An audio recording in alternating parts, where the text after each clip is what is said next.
Allebei liefst. Gewoon eigenlijk dat er hierin ligt en daarin ligt.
Dear participants, members of our judge panel and members of our team, welcome to the 14th edition of the Antwerp Medical Students Congress. Today I am sitting here filled with pride.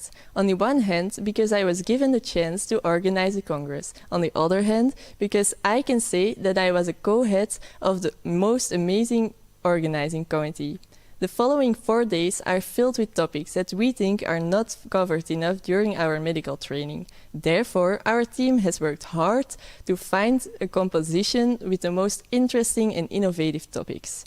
Presentations that will be happening in the following days show off your hard work and effort. Therefore, we would like to thank all the active participants. Since we also needed a judge panel, we would like to thank our judges who have given their free time voluntarily to help us. The only thing left to say now is to enjoy the Congress. Thank you very much.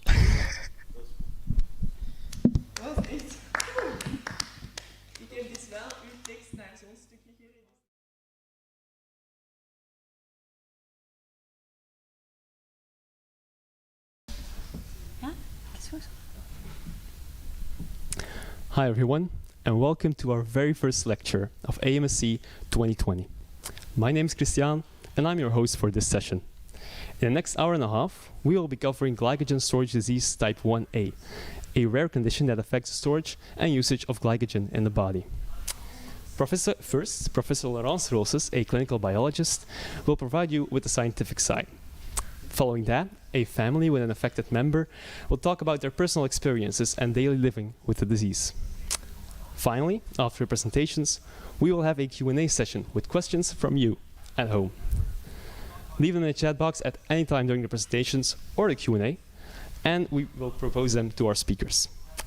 We hope you enjoy the lecture, and now, without further ado, let's switch over to our first speaker, Professor Laurence Roosens.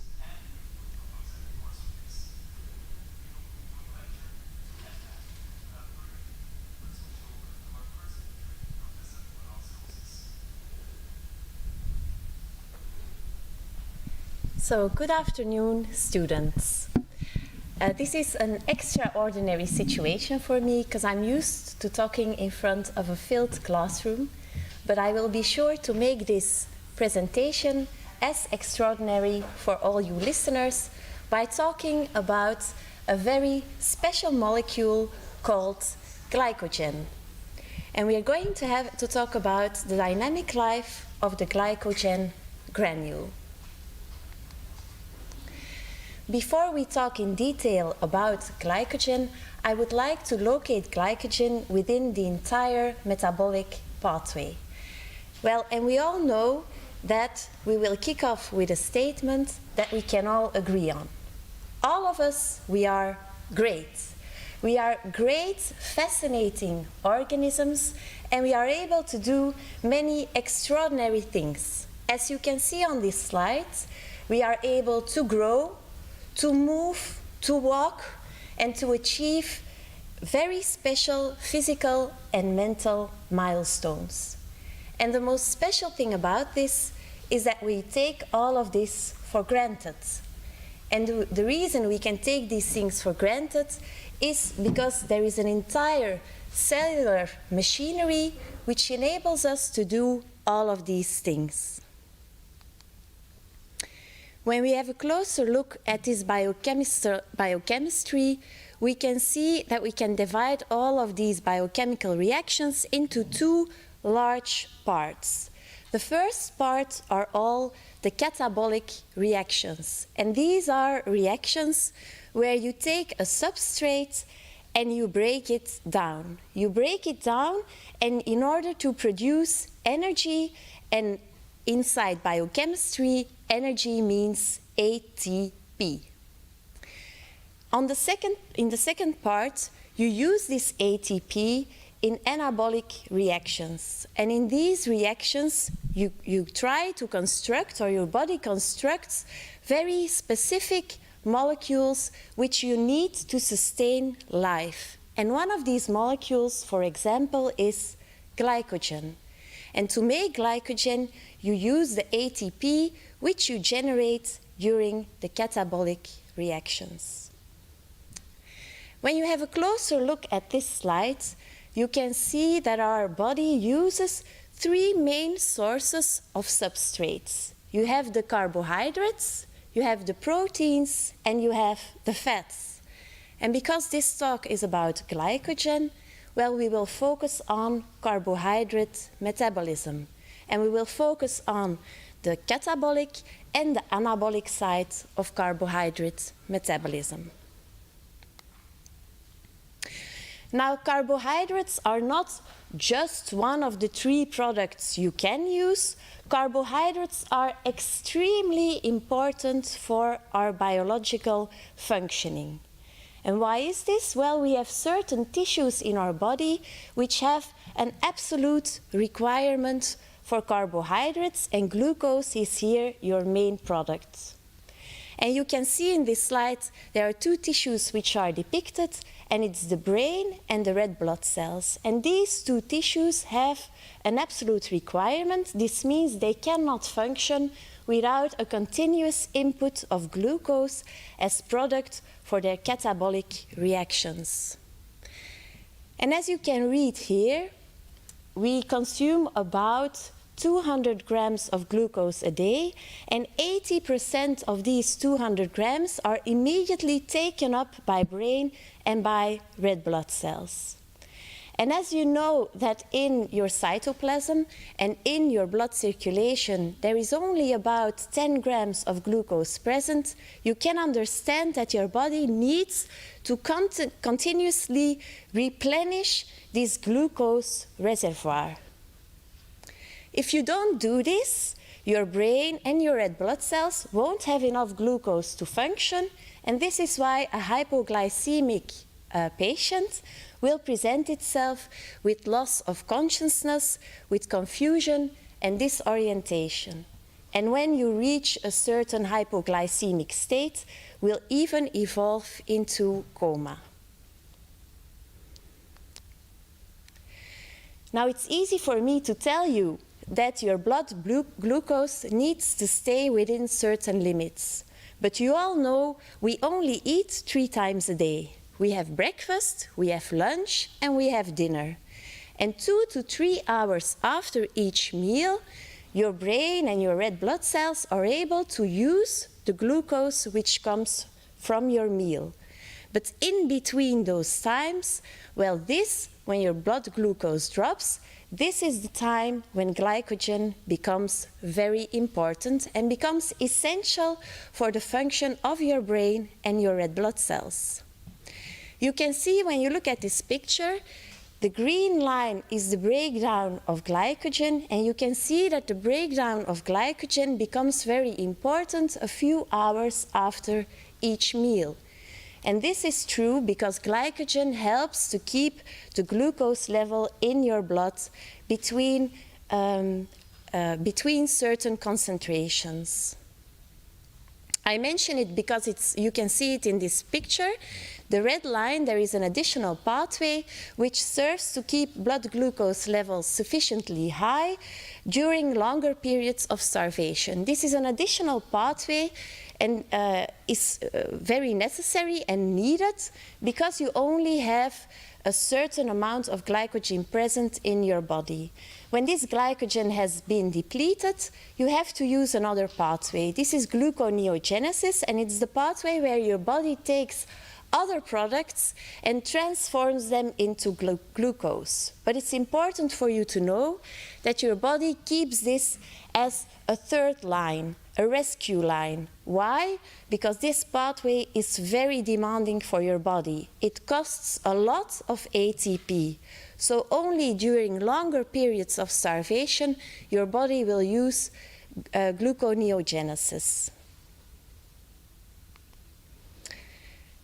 Now, this extraordinary molecule called glycogen, let's have a closer look and see why glycogen is able to keep your blood glucose level between a certain concentration range.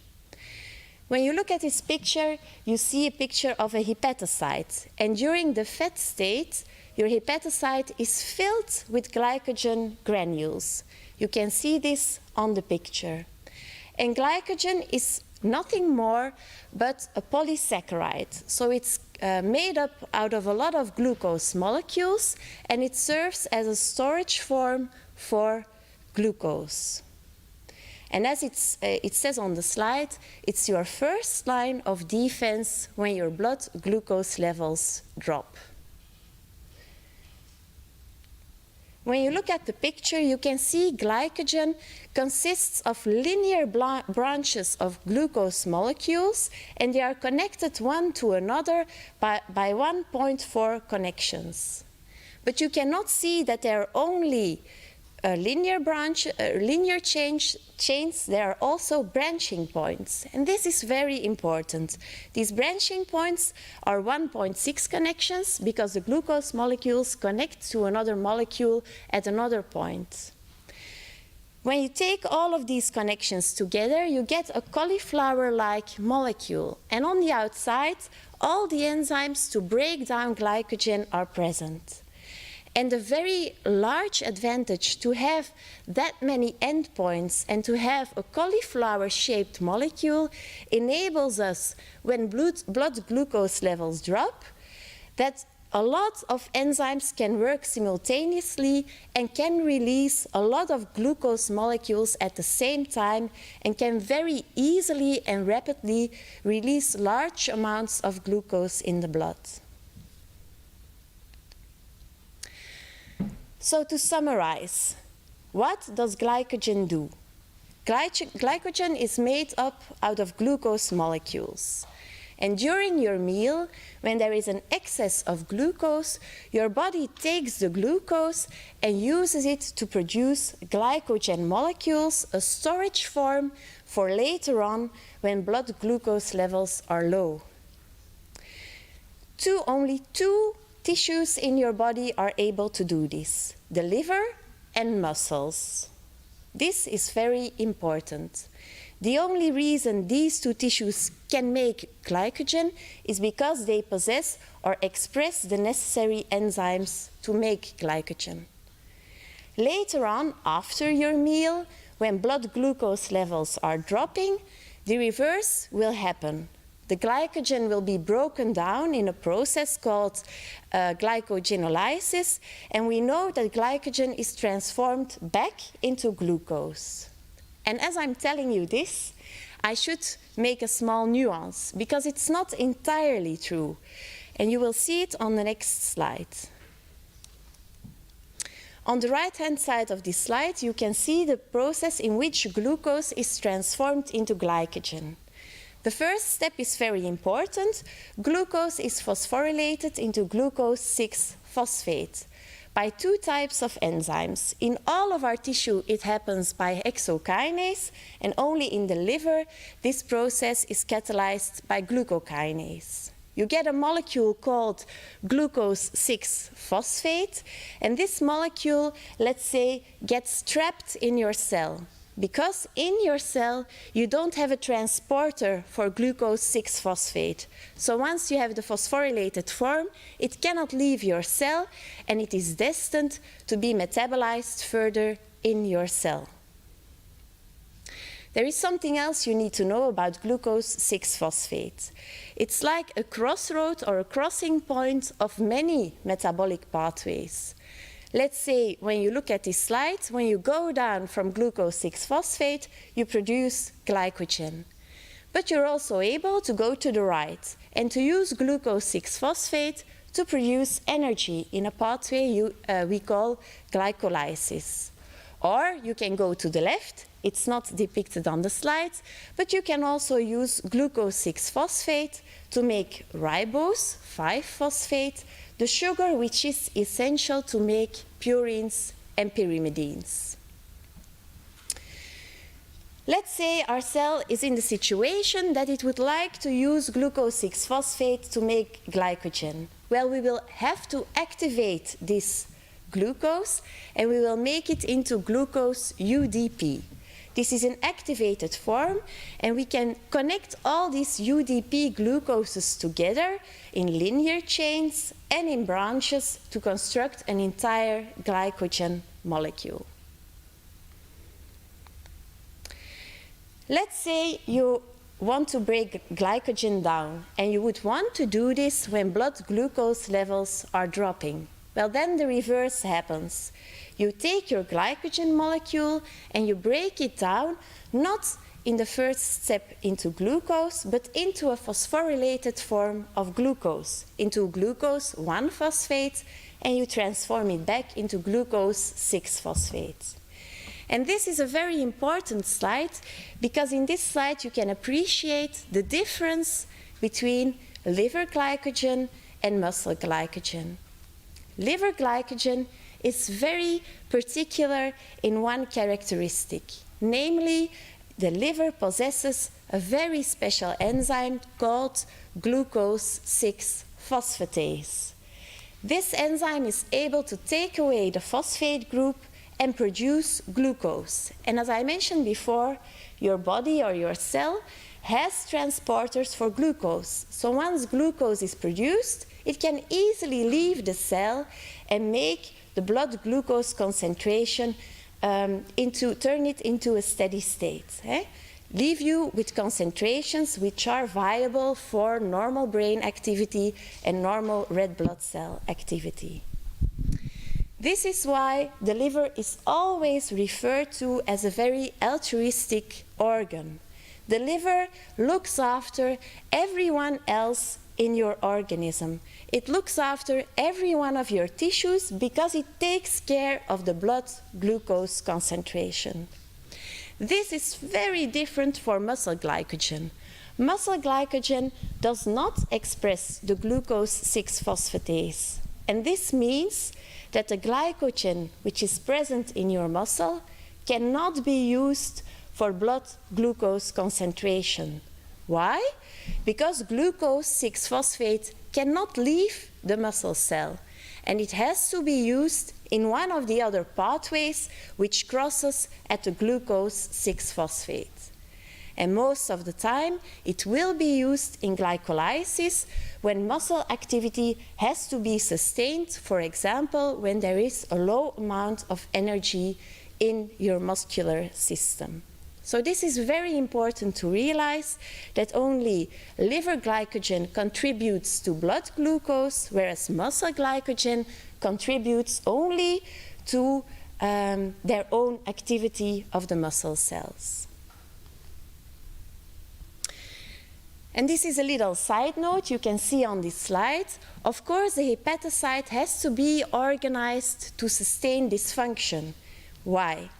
When you make glucose 6-phosphate and you transform it into glucose, well, the hepatocyte also likes glucose. So the formation of glucose is compartmentalized, just to make sure that all of the glucose which is formed due to the breakdown of glycogen, that we will use this glucose and export it out of the cell, and that it does not meet all of the other enzymes in the cytoplasm of the hepatocyte responsible for further degradation of glucose, let's say in the glycolysis.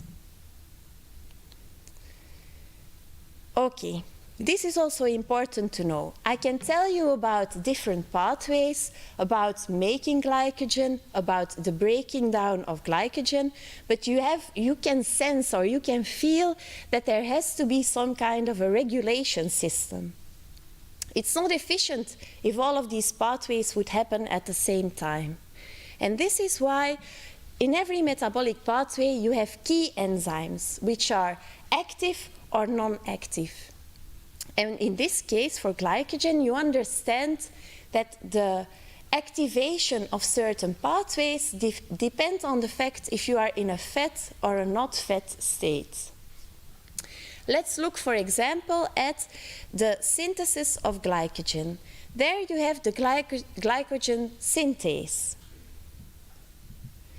When you look at the glycogen synthase, this enzyme will be sensitive for hormonal stimulation, meaning when you are in a fat state, there's a lot of glucose present, there will be a lot of insulin circulating in your organism. And this insulin will activate your glycogen synthase, meaning it will activate the formation of glycogen, and at the same time it will inactivate the breakdown of glycogen. On the other hand, you have glucagon. It's the reverse hormone. It's the hormone which signals or tells you, well, this body is in a non-fat state. It needs glucose. And what will this hormone do? This hormone will stimulate the glycogen phosphorylase, breaking down glycogen and producing glucose, which the body needs. You can also see a third hormone, epinephrine. It's mentioned here. It does the same or has the same net effect as glucagon, but it does not signal a non-fat state. It signals a stressful situation. But also here, your body will be in demand of extra glucose molecules. Not only hormonal regulation is important to activate or inactivate the glycogen metabolic pathways, we also have allosteric regulation of these enzymes. And it's not my purpose to talk to you a lot about enzymatic kinetics, but I do want to mention this. You have certain additional molecules which will make those two key enzymes work better or work faster. Work better means that they will be more active, also when there is less substrate available, and you can see this by following the green line, and less active, meaning an enzyme inhibition, making sure that this enzyme is not working very fast, even though there is a lot of substrate available. And this is clarified in my last slide. When you look at the liver, and when you look at muscle tissue, you can see that the synthesis of glycogen is stimulated by an activator of glycogen synthase, and this is glucose 6-phosphate, the substrate. This is very logical. But when you look specifically at the muscle tissue, you can see there are other activators there, activators of the breakdown of glycogen. And which are those activators? Well, for example, calcium and AMP. And this you can easily understand when you think about the function of muscle glycogen, because calcium signals that there is a lot of muscle activity, and AMP signals that there's a low amount of energy. So glycogen has to be broken down to produce glucose to sustain this muscle activity. So I tried to give you a short overview about the biochemistry of glycogen, but you know, just as I do, that nothing explains or underlines the importance of a molecule as does a patient telling about this condition where he has a defect in glycogen metabolism and which are the consequences of this defect. So this is why I'm very happy to give the floor to Thijs and his family, and they will talk about the disorder, as been mentioned before, where this very important enzyme, glucose 6-phosphatase, is deficient in its function, meaning liver glycogen is not able to contribute to the blood glucose concentration. Thank you.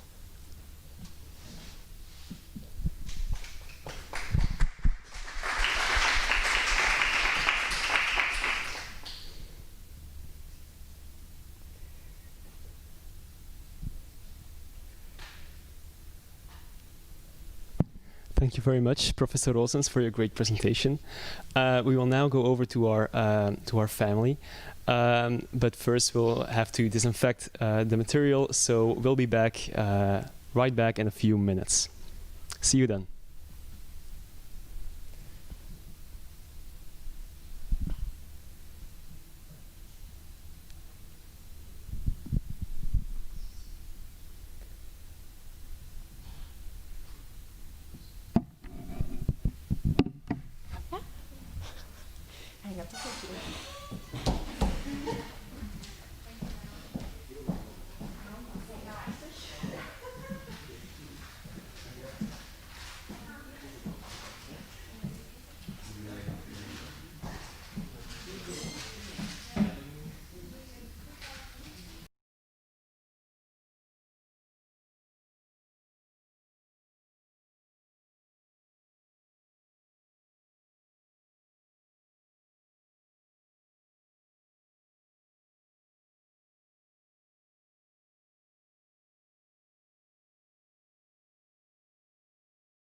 Okay. Okay. Good afternoon, everyone. We are the family Serpent here. I'm Rick, the father. This is Thijs, our son, and this is my wife, Karen. Thijs is the subject matter for this afternoon. He is the patient attended with glycogen storage disease type 1A. We will tell our life story of living with this disease. It's known as glycogen storage disease type 1A, but a few synonyms are common, like GSD1A or von Gierke's disease, or glucose 6-phosphatase deficiency. Long ago, Thijs was a nice and pretty young boy. He was born in 1991. On November 29th, he weighed approximately 2.8 kilograms and was measured about half a meter. Today he's a little taller than that. And he was born after a closely monitored pregnancy following a stillborn brother in 1990, 1 year before. He was born at 8.5 months after doctors detected weakened heart sounds and problems with the placenta. They performed an emergency C-section. And after that, I counted all his fingers and his toes. He had 10 fingers, 10 toes, so our dream on a pink cloud started off. Mom was very conscious, and she gave breastfeeding, but Thijs was an irregular drinker. However, my wife was a little bit stubborn, and she gave breastfeeding every time Thijs cried, although that was against the advices of doctors and nurses. But after all, this may have been Thijs's salvation. Our dream lasted for about 3 months. When Thijs became ill, he got fever and was hospitalized because he didn't drink or eat anymore. So he was hospitalized in a local hospital where doctors detected hepatomegaly. He was having acusmal bleeding, lactacidosis, cholesterolemia, and of course severe hypoglycemia. The local hospital referred us after about a week to a university hospital in Ghent, to Dr. Carton, who constated immediately a palpable liver and saw that Thijs has a cherub facies. He murmured 2 pathologies, and one of them was GSD1A, but of course on site it is not given process to diagnose someone on site.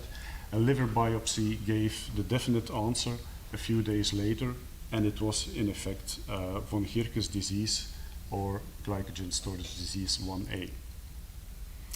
Immediately our dream was scattered, and our parental education, as we call it, was started off.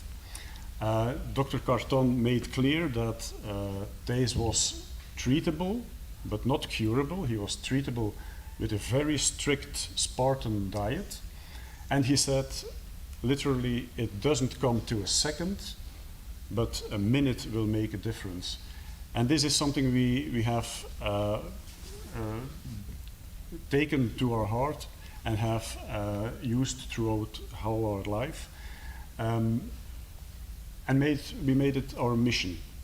It's our mission to deliver Thijs at adulthood, giving him all the chances a normal child has, so that he can function normally within society. But at that moment, our life started to function for timing, vigilance, and a lot of stress. We started then our tremendous obstacle course. If you are before it and people would explain you what you have to go through, you never started. But this was something that went gradually So we have done it at last. We were lucky to have a huge support by medical corps, by paramedical corps, by family and friends. And to illustrate this, I can tell you that, for example, Dr. Carton and even Dr. Logge of the local hospital, they rang us daily in the beginning, asking how it was with Thijs. So the diet that was started in order to bypass the function, the classical function of the liver, and to avoid the storage of glycogen, creates in the same time a food aversion with those patients, which is not a good thing. If you have to gap every 2-3 hours and you only have your food that you have eaten as a reserve, because you want to bypass the liver function to store glycogen, you have to eat so many times that you get a food aversion. So in the beginning we started to switch from breastfeeding to bottle feeding, but Thijs refused that. So that was the first obstacle we had to overcome. And to do that, a nasogastric tube was put in place, and Thijs was fed through this nasogastric tube. In the beginning that was tube feeding, that was dripped through a IV system and a feeding pump. Afterwards that became more solid meals. But at the same time, Thijs excelled in vomiting. So he vomited very, very, very, very much. And to prevent hypoglycemias, we had to catch the vomit in towels, weigh those towels in order to assess how many food he had vomited, in order to give it back to him through the same tube feeding. So that was a constant fight to not have hypoglycemias. So at first the tube feeding was on a continuous basis. Later on it became only at night, but still tube feeding. One of the problems with the nightly tube feeding was that of course the system is built on connections that go through tubes, and connections can get loose. So we have had several times that there was a leakage in the system, causing, of course, you can guess it, hypoglycemias. So we have found Thijs multiple times in the morning with severe hypoglycemias, and his bed was wet instead. So the fluid, the tube feeding, had flown into his bed instead of into Thijs. So we went out on a search to prevent those leakages, and finally we found a system that's called a pee alert. It's used for children who pee in their bed at night, to monitor them and to alert them when this piece of cloth with a wire in it becomes wet. It triggers an alert, and we have used it to wrap the connections in. So when those connections became wet or leaked, we got an alert. During the year, Thijs and his mother have had several hospitalizations in the system of mother-child, and that was something that was very good for Thijs, but also very good for the hospital, because his diet was so strict. Thijs has to eat, for example, at 8:15, at 10:10, at 12:30, at 3 o'clock, at 4 o'clock, at 7 o'clock, at 10 o'clock p.m., at 11 o'clock p.m. And for the nursing staff in the hospital, this was a too strict and too intense schedule for them to follow. So they were happy that my wife, mainly from time to time myself, we were present in order to do the follow-up of the diet so that everything went okay. In the same time, we started a number of processes to achieve a status of or a recognition of handicap, because with this disorder you cannot do everything that normal persons do. You need to park quite close to where you go in order to escape if it's needed with hypoglycemia. So we had to undergo several medical examinations, and it was very difficult to explain to the doctors who had to check our story for insurance and health insurance institute, to make them clear that a chronic, life-lasting, life-threatening disease like GSD1A is actually lifelong, life-threatening and chronic, and that you cannot fake it, or that it doesn't change on a year. And finally, TACE has received a lifelong recognition at the age of 23. So we have had a fight for 23 years to get this recognition. And in the beginning, we went armed with the IV stand, the tube feeding, the feeding pump, all operating to the doctor, presenting TACE, and most of the time the doctor didn't examine him, but he just filled in some paperwork, and we could go again. In 1993, and that was a very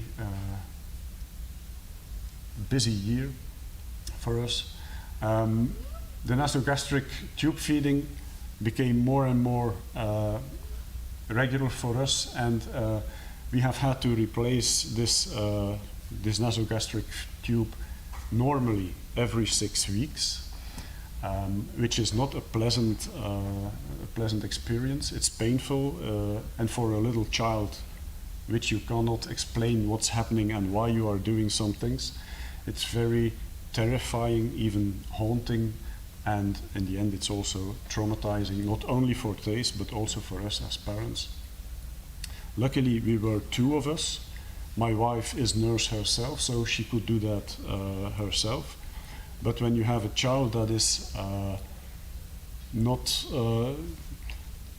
wanting you to put a nasogastric tube, he is defending himself, so I had to immobilize TACE while my wife was putting the nasogastric tube in place.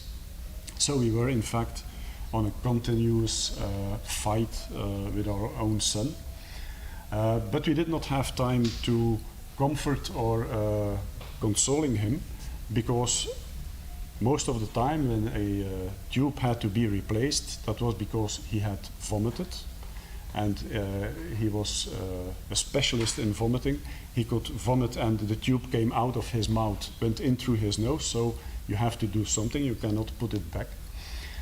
So that was tearing out the tube that was in place, putting another into him, and making sure that he got the same amount of food that he just had vomited back, and we had to do that in a few minutes time in order to avoid severe hypoglycemias. Another friend of TACE is the rotavirus, causing gastroenteritis and blocking the complete intestines, resulting also in vomiting and diarrhea, and also this results in hypoglycemia after 15 minutes, which is irreversible at that time.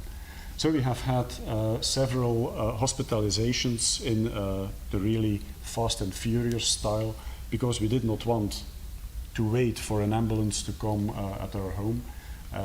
We drove ourselves multiple times, which I would not recommend to anyone, because it's very exhausting, it's very stressful, and it's very riskful. And finally, after those first 3 years, Thijs went to school, went to kindergarten, but unluckily in November 1994, when he became 3 years old, he got the herpes simplex virus, which causes normally a fever blister, and it passes without very much ado. But for Thijs this was a little bit different. It escalated enormously. It resulted in a heart failure in the local hospital, heart decompensation. So the local hospital decided to refer Thijs to the University Hospital of Ghent, where they took Thijs immediately to high care intensive care. And after a few days, I remember it very well, it was a Sunday morning, I think. We received a phone call from the high care intensive care department saying we didn't have to rush ourselves, we didn't have to panic, but Thijs had just done a cardiac arrest and was reanimated at the time. So they say, come to Ghent, but do not rush something, try to keep calm and relax. I can guarantee you, you go as zen as possible to the hospital at that moment. After those weeks in high care intensive care, there was a long period of rehabilitation because Thijs had lost a lot of weight, had lost a lot of muscle.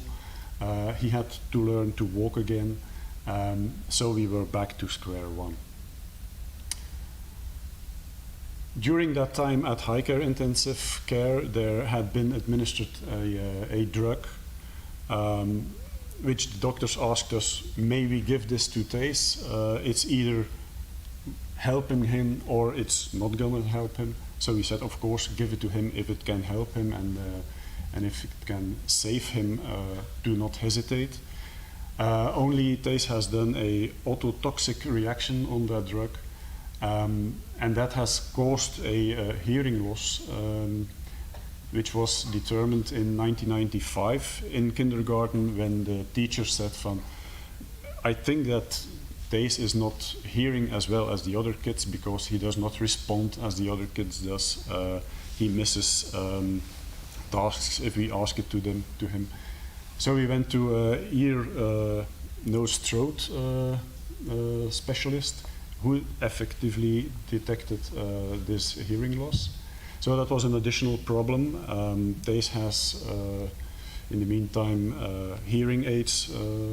He has FM equipment, which is a system of a microphone that can be given to a speaker like I am at the moment, and a receiver that Thijs wears with him, so that he can hear the speaker in prior, because against all other environment noises.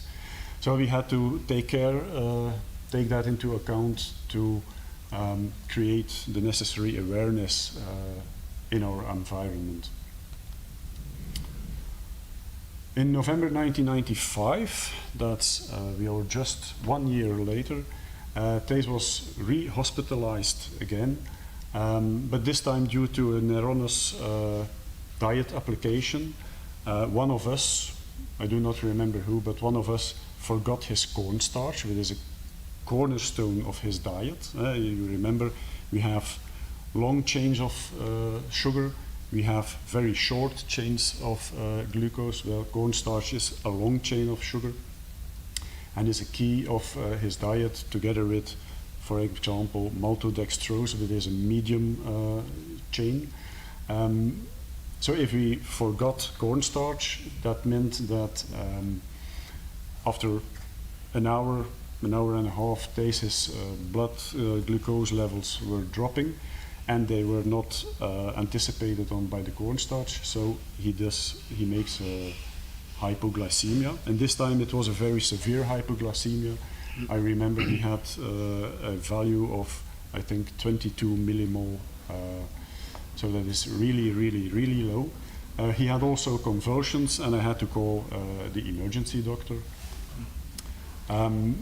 But unfortunately, this doctor assessed Thijs' situation as just an aggressive child.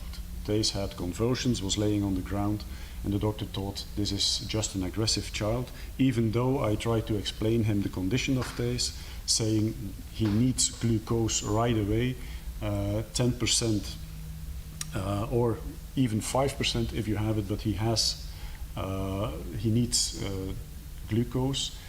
In the meantime, my wife was back from shopping, and when Thijs was put into the ambulance, she saw that there was only administered physiological fluid instead of glucose.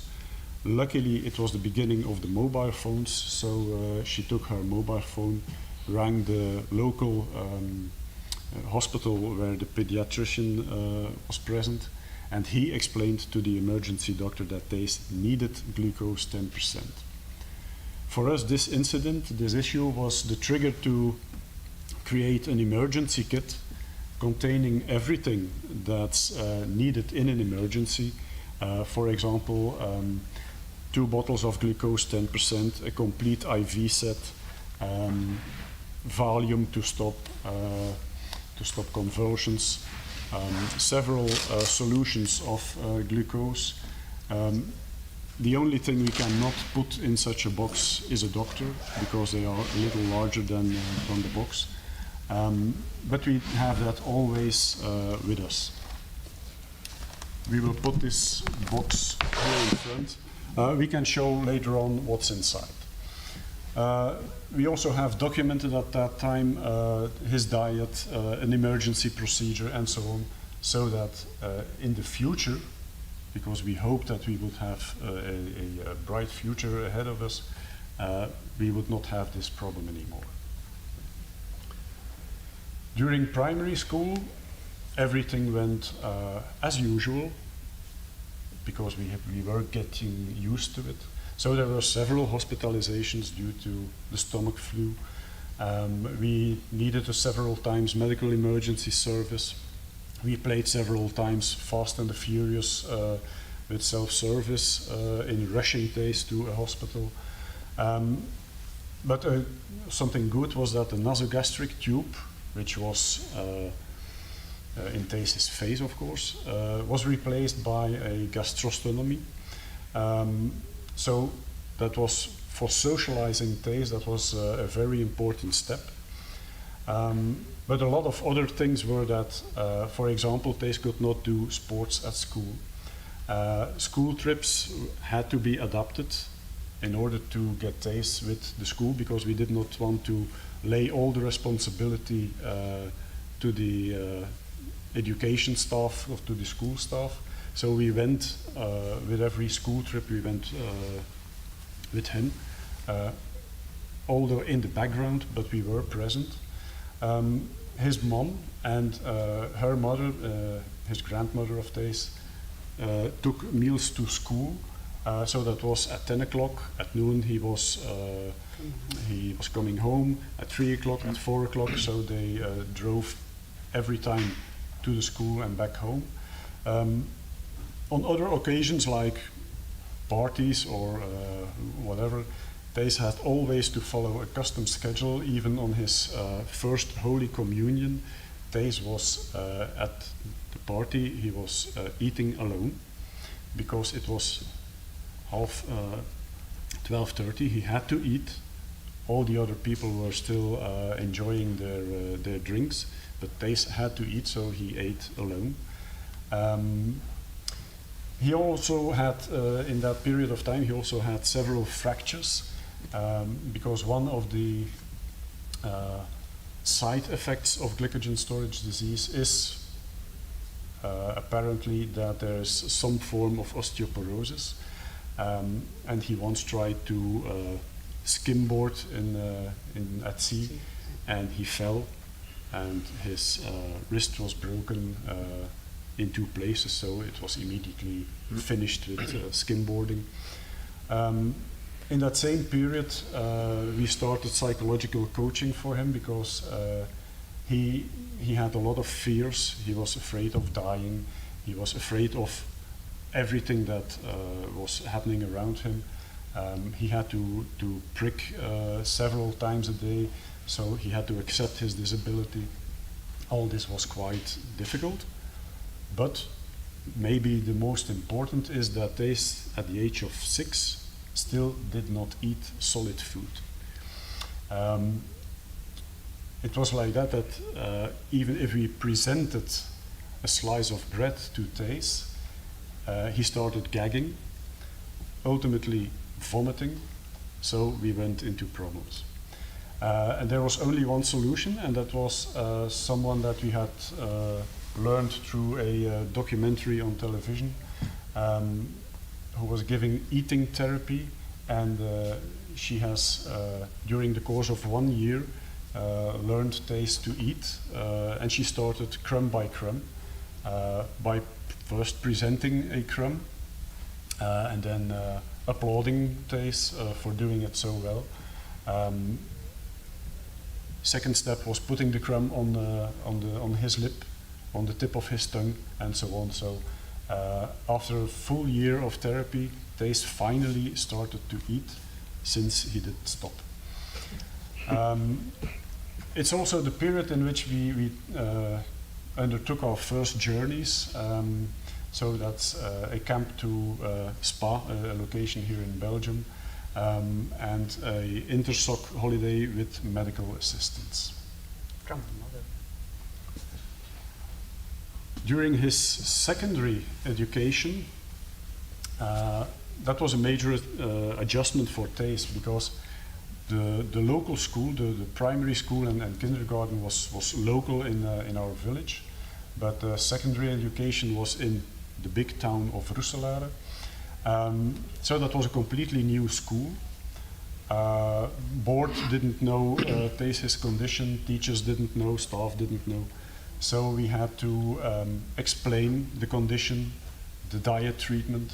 We had, in fact, to ask if they would accept Thijs.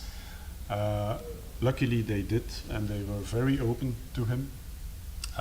But we also had to ask to put some medical material at their disposition in school, some spare material. Luckily my wife worked also in the same town, so she was able to follow up on his diet on a daily basis. In the same period, they also started a guidance program that's called GRON, that's a short for Integrated Education. It's a Dutch abbreviation. To work around his hearing problem, concentration problems, and in order to learn Thijs how to organize himself so that he was able to live more independently. It was not all bad. We also had great experiences, like in 2007, where we could make a trip to Dallas to watch a NBA match of the Dallas Mavericks. That was something that's been made possible by Make-A-Wish. Government also supported us, so we started in that period also the personal assistance budget. That's a budget that's allocated to patients who can buy with this budget support, various forms of support. And the nocturnal tube feeding was replaced during that period with a product that's called glycosate. Glycosate is in fact a string of cornstarch that's been modified through heat and moist, and it allows Thijs during the night to bridge a time period of 4 hours and 45 minutes instead of the classical 3 hours between two meals. It's 4 hours and 45 minutes, not 5 hours, not 4 hours 50, because we see that after 4 hours 45 minutes, his glucose level in the blood is dropping drastically. So that means that Thijs is during the night has to take an extra portion of glycosate. Mainly it's around 3:40 in the night. That means he has to wake up, But with his hearing problems, Thijs does not hear a alarm. So that means that either my wife or I, we still get up at night to check that Thijs has taken his extra portion of glyphosate. If he does not, we find him in the morning around 8 o'clock with a severe hypoglycemia, resulting in needing this emergency kit and a hospitalization. After secondary education, we were lucky that Thijs was evolving very good, that his education went prosperous. He could go to university because we had tried to avoid as many hypoglycemias as possible. He could follow his dream, and he wanted to try to get a Master of Science in history. We asked him several times if he had a plan B to get something else than history, and the plan B was Master of Science in history. After that Master of History, which took him to University of Leuven also, he achieved in Brussels a master after master in archive and how is it called?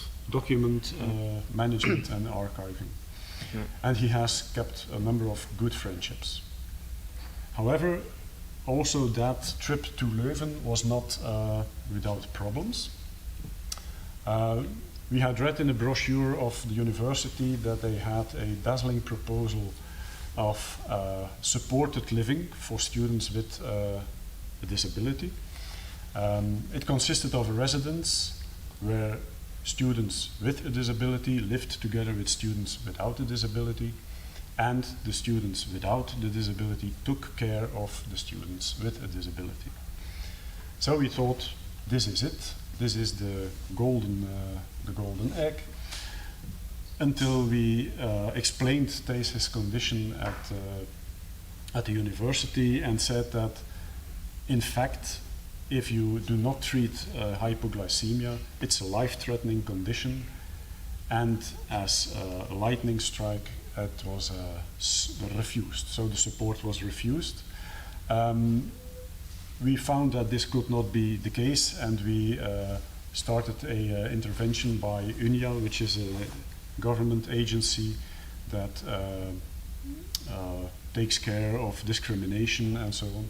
So we said that Thijs was discriminated on basis of his medical condition, which we found unfair.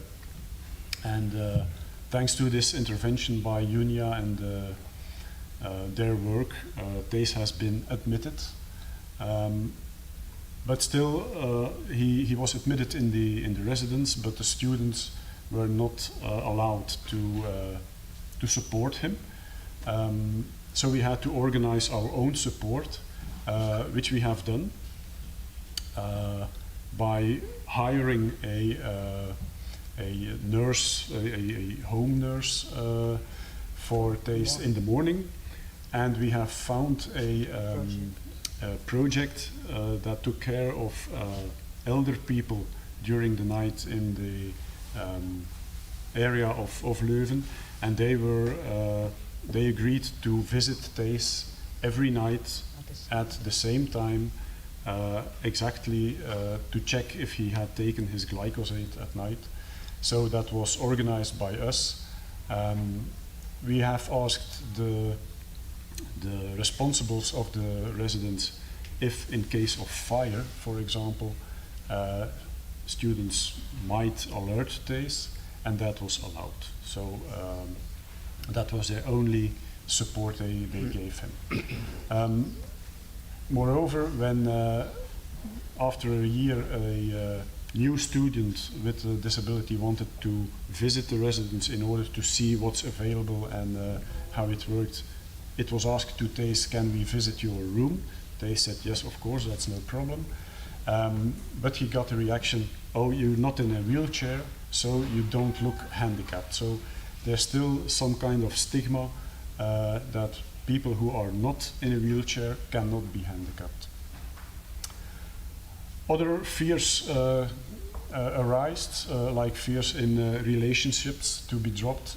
He was by then a young man of 18, 20, 22 years.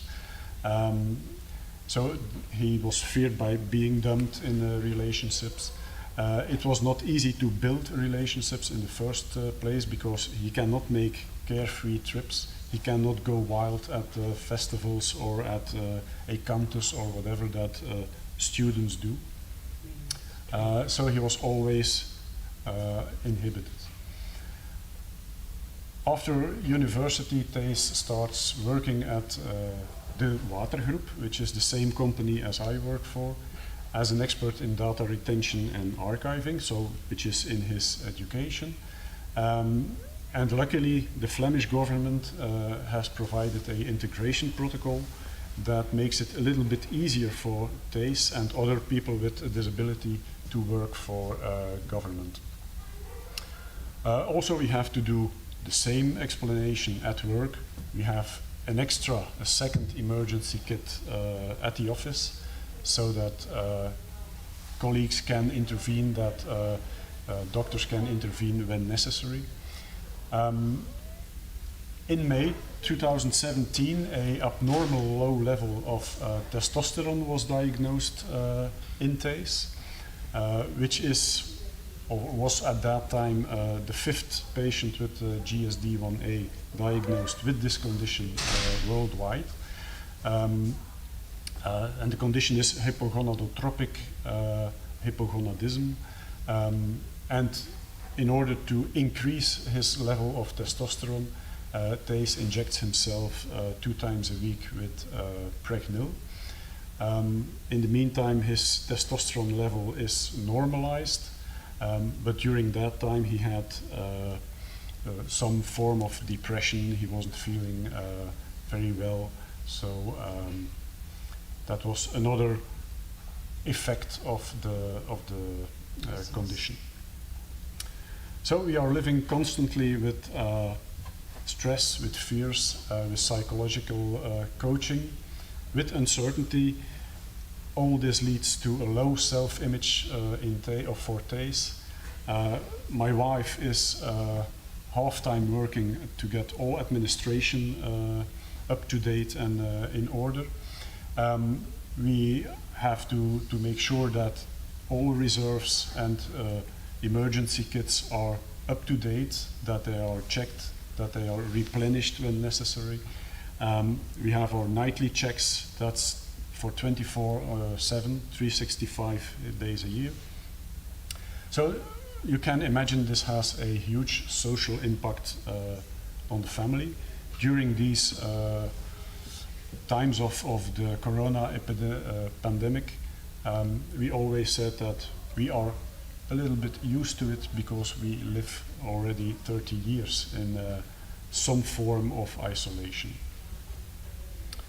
Thijs had a relationship, and as he feared, it has broken off after 6 years.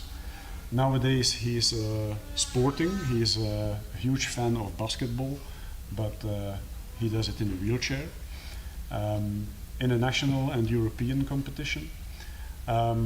We have good contacts in order to follow up developments in the treatment or possible treatments of GSD with several teams here at University of Antwerp, but also the University of Ghent, Leuven, in Groningen, where there's a very good team.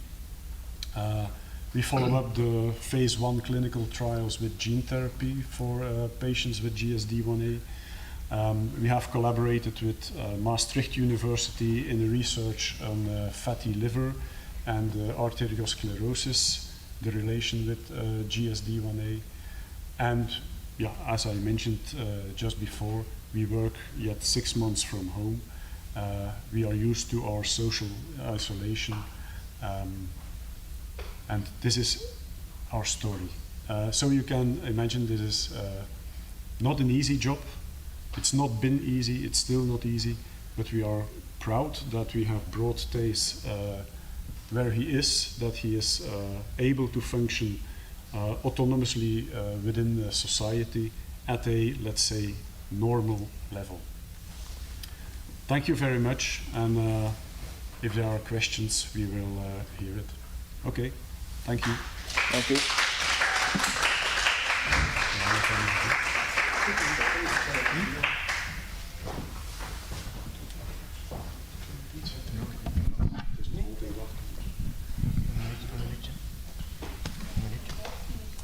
Thank you very much for your presentation and your story. We will be going over to the Q&A, so if you have any questions, leave them in the comments. We will be disinfecting the place, so we will be back in a few minutes. Stay tuned for that.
All right. Well, firstly, thank you once again for speaking at our Congress. We would like to, so now we're going to ask some questions that people at home can ask. Okay. You can still, at this moment, put your questions in the comments and we'll propose them. I'm going to start with the first one that came in, which was, what about gene therapy? Are there possible, could provide solutions for your problems in the future? As said in the last slide, we are currently following or monitoring quite closely some projects on gene therapy that are in a clinical phase trial 1.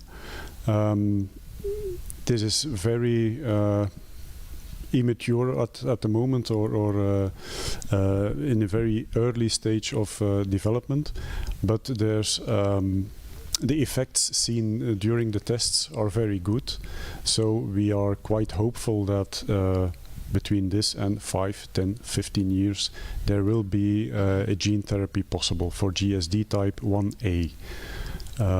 There are of course about 10 types of GSD, so each type has his own specific problems and solutions eventually. Mm-hmm. You also quickly touched on the pandemic and how you have to, live with the situation you're in. That you already have a lot of experience, and that does help you right now. Could you touch on that subject a bit more? Could you elaborate what you meant by that? Estes is a risk patient, or belongs to the group of risk patients. We were quite anxious, or we had some fear of trapping the COVID-19 virus. So we are living in a very close, very small bubble, and we restricted our social contacts. Surely in the first wave of the pandemic, much more than before, in order not to have the disease, neither us as parents, but surely not Thijs, because it's not known what the effect is on patients with a lower immune system. Yeah, it's still very unknown. Obviously, you have a rare disease, a very rare disease. How is there any association, or what are the associations that can bring people with the same disease or similar diseases together? Can people that you can talk with, or Yeah, well, as you said, there are not many people, not many patients with the disease, but via social media I was able to track some patients down from different countries, not only from Belgium, but mostly from the Netherlands, because I speak Dutch, they speak Dutch, it's easy, but not only the Netherlands, but also Canada, America, Great Britain, and so on. But yeah, it's not easy because there are not many, and if I find them, mostly they are younger than me, or they're younger than me, and it's not easy to share experiences. Yes. Even though we have the same disease, it does not mean we share the same experience or went through the same things and so on. But it is possible to find some patients with the same experiences. I'm going to ask a more biochemical question now. Are there any other pathways that supply energy active in patients with the disease, such as fatty acid oxidation or gluconeogenesis? Well, yes, of course. So as I showed you in the slides, the defect is very localized, so it's the glucose 6-phosphatase enzyme which is deficient. But you know that ATP generation is linked through oxidative phosphorylation, and you have a lot of pathways which enter there. So let's say fatty acid oxidation generates ketones, which can also be used by the brain, or you can generate acetyl coenzyme A through beta oxidation, and that is also an influx in the Krebs cycle and feeds the oxidative phosphorylation. So certainly you have other building blocks which you can use for ATP generation, but as I mentioned in the slides, the glycogen has such a specific goal in your metabolism that it is a hard let's say, compound to replace. Thank you. Another question we have is this time for our family. What would you like to say to couples going through the same situation with their child? Is there anything you would like to have done differently than you have done in the past?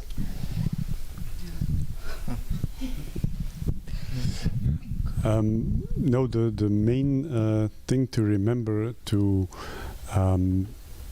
make it possible for a patient to live a life as normal as it can be, or as normal as we think it is, and to give it the possibility to take part in the community, in the society,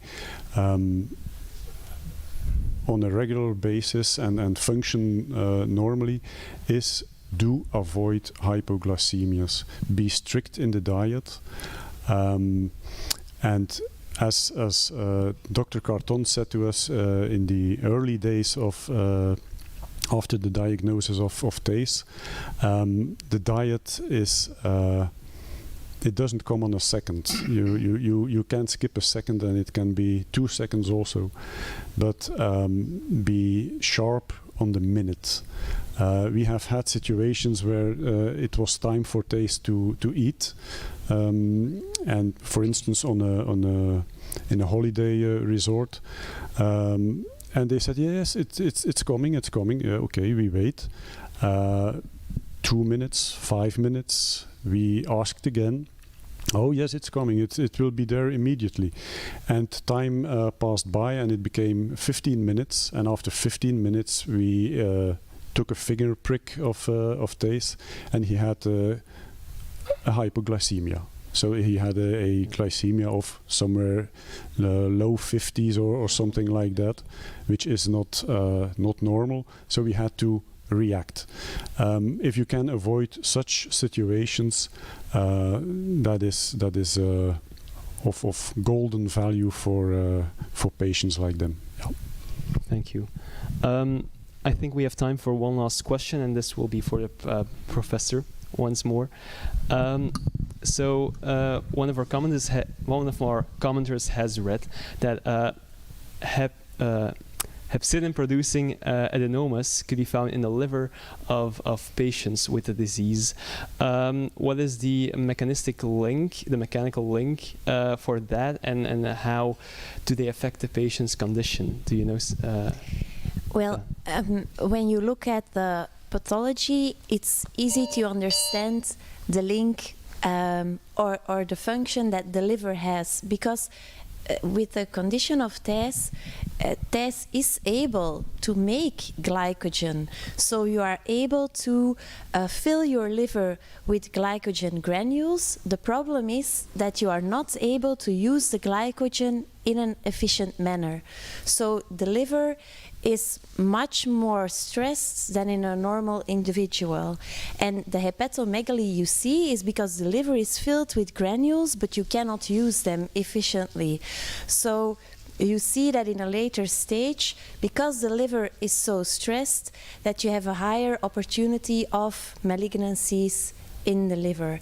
So the link between liver malignancies in a later stage is because the liver is much more stressed, and because you have a liver filled with granules. If you do not have the good control of the generation of the glycogen, then this can certainly be a problem in a later stage.